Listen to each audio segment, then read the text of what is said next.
الدكتورة مها المنيف أمضت أكثر من 10 سنوات في مكافحة العنف ضد المرأة والطفل في المملكة، وتمكنت من إحداث تغيير إيجابي في مجتمعها، فكانت أكثر من مجرد ناشطة حقوقية، فهي أكاديمية مثقفة استثمرت طاقتها ووقتها وجهودها لخدمة قضايا الأسرة لتنال بذلك جائزة أشجع امرأة في العالم. تفاصيل أكثر في تقرير الزميلة دانا أبو لبن، ولحديثنا بقية.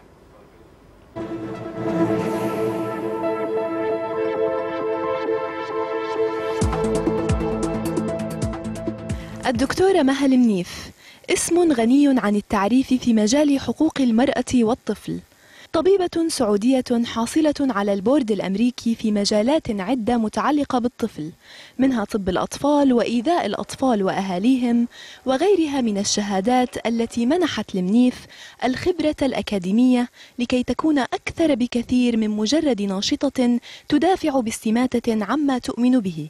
فهي طبيبة اقتربت من المرأة والطفل من خلال عملها، وهي أيضا مؤسسة ورئيسة تنفيذية لبرنامج الأمان الأسري الوطني، كما أنها عضوة في الشبكة العربية لحماية الطفل من الإيذاء، وفي لجنة ضحايا العنف الأسري في مدينة الملك عبد العزيز الطبية، عدا عن كونها مستشارة غير متفرغة في مجلس الشورى.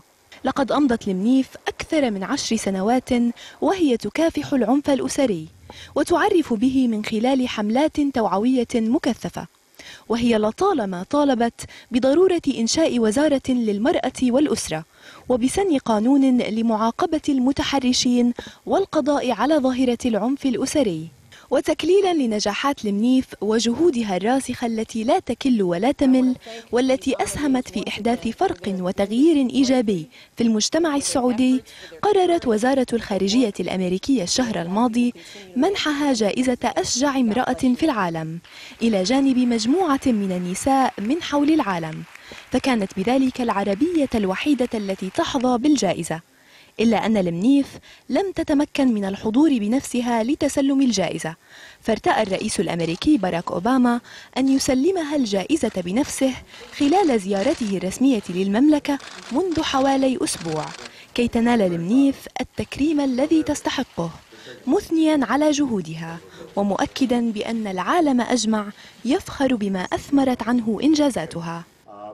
لم تتمكن الدكتورة المنيف فقط من توفير خدمات للمرأة والطفل في المملكة، بل أنها تمكنت من استصدار قوانين تحمي حقوقهم من العنف الأسري والإيذاء وتوفر بيئة آمنة لهم. لقد أحدثت المنيف فرقا إيجابيا كبيرا، لذلك فهي تستحق هذه الجائزة عن جدارة.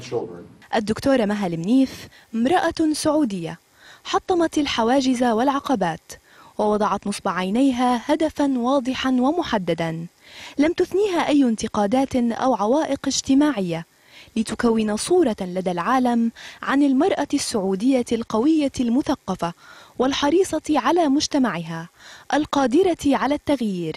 فمبارك للدكتورة إنجازها، وللسعودية ابنتها البارة. دانا أبو لبن، MBC.